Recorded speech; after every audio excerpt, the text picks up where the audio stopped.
Y este es un punto muy importante, pero hay que avanzar. Y entonces, la gran atracción del cielo, el punto central y lo más maravilloso del cielo no es el lugar per se, sino la persona del Señor Jesucristo, nuestro Dios mismo, donde dice entonces, para que donde yo estoy vosotros también estéis. Y claro que será un lugar glorioso y maravilloso, más allá de lo que cualquier vocabulario pudiera describir. Pero ahí tendremos la presencia del Señor. Eso será todo para nosotros. Entonces ese es el segundo gran punto. Necesitaban entender sus objetivos celestiales. Y dirá más al respecto de esto a medida que avanza el discurso. Y hay que sacar de vuestras mentes la tierra, les dice Cristo. Quítense esa idea de la tierra, de la mente, perdón. Y mi misión no es terrenal, sino celestial. Mi propósito y causa son celestiales. Y entonces después el tercer gran remedio al respecto de la deficiencia del entendimiento de los discípulos es el siguiente. Necesitaban entender su obra. No estaban entendiendo que él iba a morir. Y mucho menos entendían por qué iba a morir. Entonces él pone delante de ellos una especie de enunciado que está diseñado para hacerles pensar y sí, para hacerles pensar. Versículo 4. Y sabéis a dónde voy y sabéis el camino. Y ese es el problema, de hecho. Ellos no sabían, no podían entenderlo. Pensaban que él estaba yendo a un lugar, no a morir. Y esto es para poderles ayudar. Y sabéis a dónde yo voy y sabéis el camino. Y Tomás dice, ¿cómo? Y Tomás habla y le representa a todos. Y le dijo Tomás, Señor, no sabemos a dónde vas. ¿Cómo pues podemos saber el camino?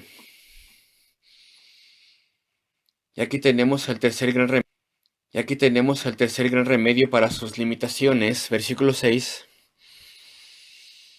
Jesús les dijo, yo soy el camino, la verdad y la vida. Nadie viene al Padre sino por mí. Y eso es lo que necesitaban saber. Su obra dice, yo soy el camino. Tomás, Pedro, todos vosotros, todas vuestras vidas habéis pensado que el camino es los sacrificios en el templo. Y habéis traído vuestros sacrificios por lo menos de forma anual, tal vez 3 veces al año al templo de Jerusalén. Y los sacrificios han sido ofrecidos, los símbolos del perdón, y en vuestros corazones, por así decirlo, habéis puesto el pecado en la ofrenda, y el pecado ha sido removido. Pero vosotros sabéis que ese no era el camino.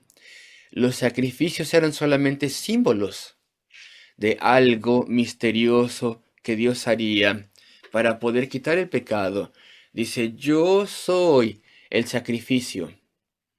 Juan les había dicho, Juan el Bautista, 3 años antes, les había dicho, he aquí el Cordero de Dios que quita el Cordero de Dios que quita el pecado del mundo, pero ya se les había olvidado. Dicen, yo soy el camino. Los sacrificios no son el camino. La adoración del pueblo de Dios en tiempos antiguos era solamente para ese tiempo presente de aquel entonces. Pero eso no era eficaz, eso no era efectivo, era solamente un símbolo. Eso no lograba nada, no lograba el lavamiento de los pecados, ni tampoco el perdón del alma. Yo soy el camino, dice el Señor, la verdad y la vida. Y es que no entendían esas palabras. Y él se las explicó más claramente a medida que avanzaba el discurso. Pero esta es la tercera necesidad que tenían. Necesitaban entender su obra, que Él cumple los sacrificios. Él es el verdadero sumo sacerdote, el mediador verdadero, que está entre Dios y los hombres. Él es el templo, si tú quieres. El templo sería destruido. En el año 70 después de Cristo fue destruido. Cristo ya se los había dicho. Les había dicho que el templo no permanecería, su cuerpo sería el templo. Es decir, Él iba a ser el mediador entre Dios y los hombres. Yo soy el camino y la verdad. Claro, Cristo es la verdad personificada. Es la razón por la cual todas las cosas son, y Él es la verdad detrás de la adoración antigua judía. Todos los tipos y las sombras, todos los símbolos de adoración señalaban. ¿A quién señalaban? Pues me señalaban a mí, les dice Cristo.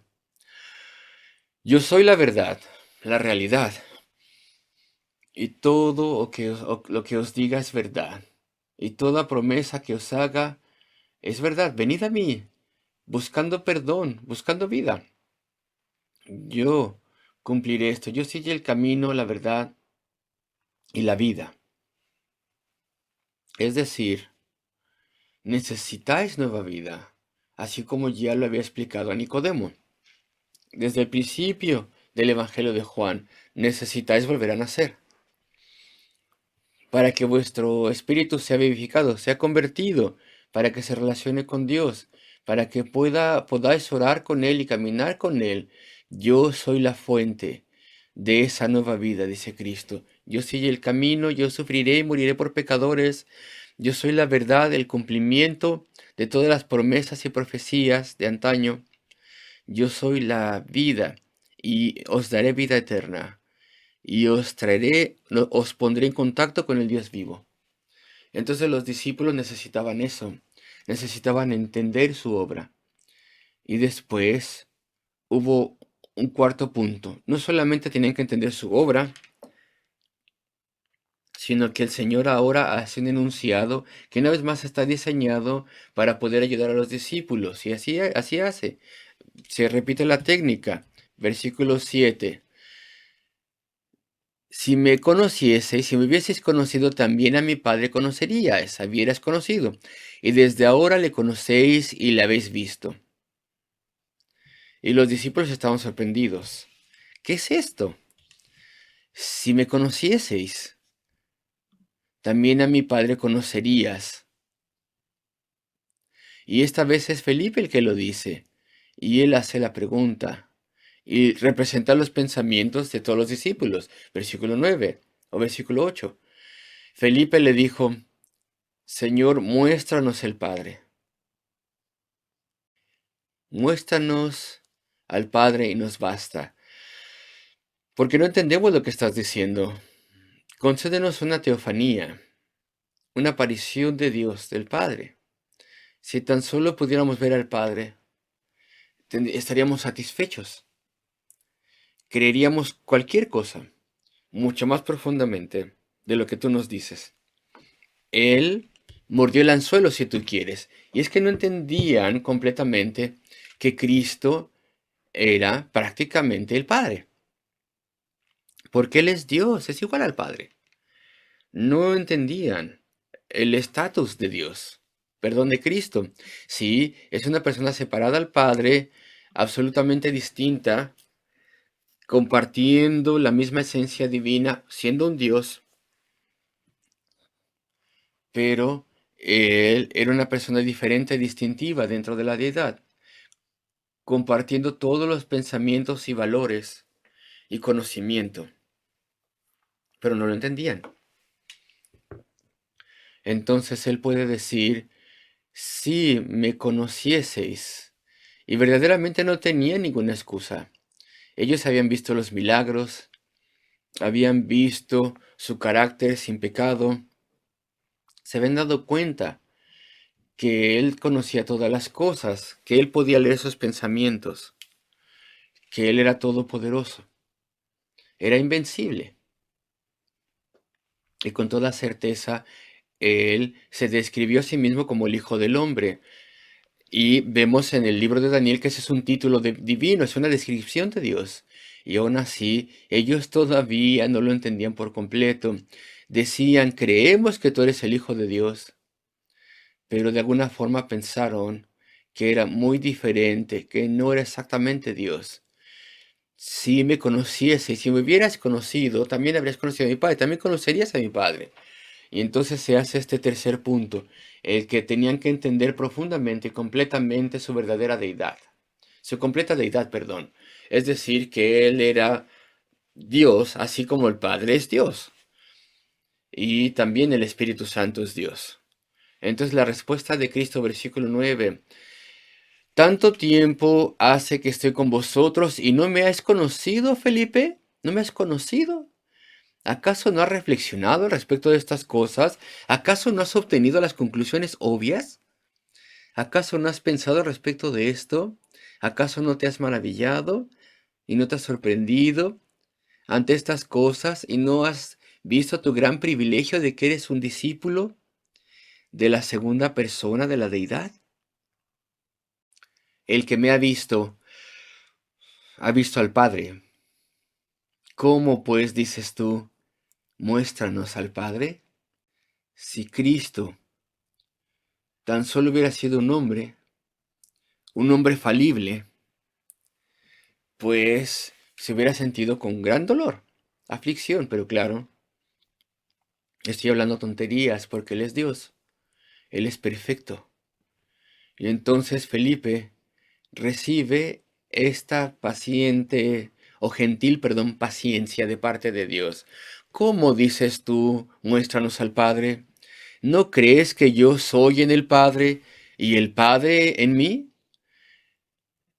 Tanto que las palabras que yo os hablo, no las hablo por mi propia cuenta, sino que el Padre que mora en mí, Él hace las obras. El Padre y yo somos exactamente lo mismo, pensamos exactamente lo mismo, sino que el Padre que mora en mí, Él hace las obras. Son iguales, son divinos, son diferentes, y aún así son lo mismo. Versículo 11. Felipe dice, perdón, le dice él a Felipe, creedme que yo soy en el Padre y el Padre en mí. De otra forma, de otra manera, creedme por las mismas obras, lo cual no significa creedme solamente por nuestra misión. Dice, creedme viendo la evidencia, creedme viendo esa evidencia. Habéis visto obras maravillosas. ¿Cómo explicáis esas cosas? ¿En qué estáis pensando? Con toda certeza entendéis que estáis observando un poder divino. Y esa es la necesidad de entender no solamente su obra, sino entender quién era Él, su verdadera naturaleza. Y después, si podían entender eso, versículo 12, entonces podían recibir su gran tarea y comisión. De cierto os digo, el que en mí cree, las obras que yo hago, él las hará también. Y aún mayores hará, porque yo voy al Padre. Podían recibir esa comisión, la comisión suprema de hacer las obras de Cristo, en vez de Él, en lugar de Él, siempre que entendiesen primero la necesidad de la fe. Punto número 2, el objetivo celestial, es decir, que Él vino a ser un Salvador eterno celestial, no un Mesías terrenal. Punto número 3, si ellos podían entender su obra en la cruz del Calvario, es un cumplimiento de todos los sacrificios, es el camino, la verdad de la vida. Y punto número 4, si ellos de verdad podían entender su estatus, es decir, que Él es Dios igual al Padre, miembro de la deidad eterna. Si podían entender esas cuatro cosas, podían ser instrumentos en las manos de Dios, podían ser usados por Dios como sus representantes en la tierra. Lo mismo pasa con nosotros. Tenemos que aferrarnos a esas cuatro cosas. Y en los capítulos 15, 16 y 17, o más bien 15 y 16, se explican mucho más antes de que termine el Señor con esa gran oración.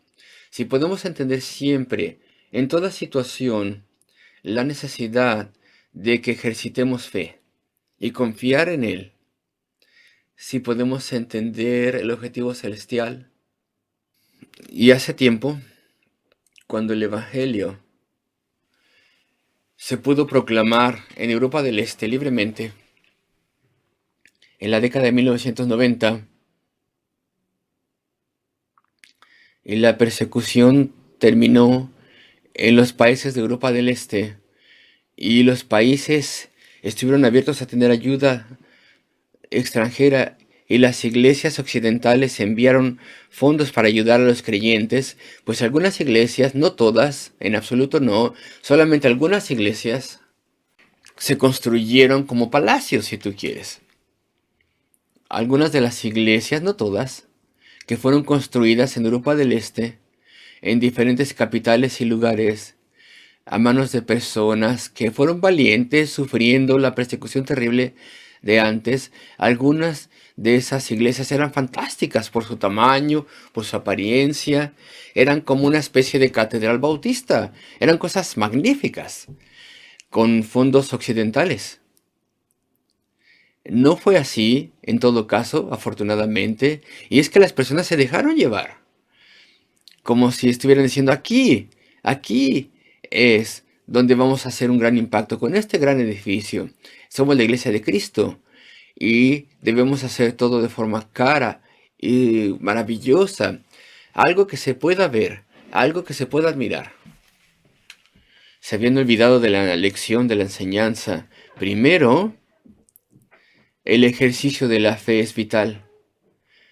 Después, punto número 2, Cristo ha venido con un propósito celestial, no uno terrenal. Este es solamente un ejemplo. Y podemos apartarnos incluso de estas cosas básicas, pero no estamos aquí para que nos vaya súper bien en la tierra. Y algunos cristianos, si pueden pagarlo, se compran la mejor casa, los mejores coches y tienen un estilo de vida muy elevado. No tienen un estilo de vida razonable, claro que no, sino exagerado. Y compran todo lo que sea caro y lujoso y no y dejan de lado la verdad de que no estamos en esta tierra para que nos vaya de forma espléndida, sino que estamos aquí para poder buscar a los elegidos para la gloria eterna, para apoyar y expandir la obra del Evangelio. Entonces estas enseñanzas avanzan. Primero que nada, la fe tiene que ser ejercitada y nunca debemos dejar de lado el objetivo celestial de Dios, eso es todo. Punto número 3, nunca debemos dejar de lado que la obra de Cristo es crucial a todo, su sufrimiento y muerte en la cruz del Calvario. Todo sermón evangelístico tiene que tener al Evangelio presentado, eso es fundamental, es central a nosotros. Constantemente nos reunimos, como haremos esta mañana para la cena del Señor. Ese es el fundamento en el que estamos. Es el corazón de todo. Y punto número 4, su estatus. Nunca debemos olvidar a nuestro Señor, a nuestro Salvador. Él es Dios. De forma eterna todo lo sabes, todopoderoso. Es igual con el Padre. Nunca debemos olvidar su estatus. Después podemos llevar a cabo la gran comisión. Versículo 12, con esto termino. Él dice, las obras que yo hago, Él las hará también. Y de hecho los discípulos iban a continuar con su ministerio de sanaciones. Los milagros de sanar que los discípulos obraron en los primeros años de la iglesia cristiana, en esos años fundamentales, eran autentificaciones para los discípulos. Les autentificaban, mostraban que eran genuinos. Y las personas sabían, y en particular a los judíos, sabían que verdaderamente habían visto al Señor resucitado, su testimonio era verdad. Ellos pudieron hacer incluso sus obras de sanación, de sanidad, pero claro que esas obras terminaron con ellos cuando ellos murieron. Las sanaciones ahora solamente las hace Dios respondiendo a nuestras oraciones. Nadie tiene un poder individual para sanar porque los apóstoles ya pasaron. ¿Y cuáles son estas grandes obras? Las obras que yo hago, Él las hará también y aún mayores hará. Y las grandes obras continúan hasta este día. ¿Y cuáles son esas grandes obras? Estas obras mayores, pues la sanidad espiritual, la conversión del mundo. Cristo obraba, gentiles fueron bendecidos, claro, pero sobre todo Cristo obró entre los hijos de Israel, y los discípulos obrarían más allá de los hijos de Israel. Llegaría hasta los samaritanos ellos, y a todo el mundo gentil. Entonces serían mayores obras. La iglesia sería extendida de forma internacional a toda nación bajo el cielo. Y las personas serían convertidas. Dice, las obras que yo hago, él las hará también, y aún mayores, obras de conversión, donde los judíos y los gentiles serán salvos, porque yo voy al Padre. Y todo lo que pidieres al Padre en mi nombre, todo lo relacionado con la obra de la misión evangelística, lo haré, para que el Padre sea glorificado en el Hijo. Si algo pidieres en mi nombre, yo lo haré. No cometas el error de sacar estos dos versículos, el 13 y el 14, sacarlos de su contexto. Y no imagines que puedes pedir lo que quieras, cualquier cosa que te guste, o cualquier cosa que yo quiera. Más bien esta gran promesa de asegurarnos de que tendremos una respuesta a nuestra oración en todo sentido se da en el contexto de que ellos estaban llevando a cabo la obra de Cristo. Es para las almas y la misión. Por eso, esta promesa tan amplia se hace con eso en mente. Entonces, todo lo que pidierais al Padre en mi nombre lo haré, a medida que hacéis las grandes obras de la misión de Cristo. Y aquí tenemos entonces esos 4 remedios para las deficiencias y limitaciones de los discípulos. La necesidad entonces de ejercitar la fe, la necesidad de que mantengamos presente el objetivo celestial, es una misión celestial, la obra de Cristo, su sufrimiento y muerte y su ofrecimiento de una obediencia perfecta por nosotros es central. Y su estatus debe ser entendido, el que Él es verdaderamente Dios y hombre, igual al Padre. Esos eran los 4 enseñanzas y comencé diciéndolo. Este es un orden lógico, está ordenado esto, es secuencial. Y tenemos entonces la paciente enseñanza de Cristo para sus discípulos y la reproducción perfecta de ello a manos del apóstol Juan en el Evangelio de Juan. Y después él avanza y explica más en ese contexto íntimo de la cena del Señor.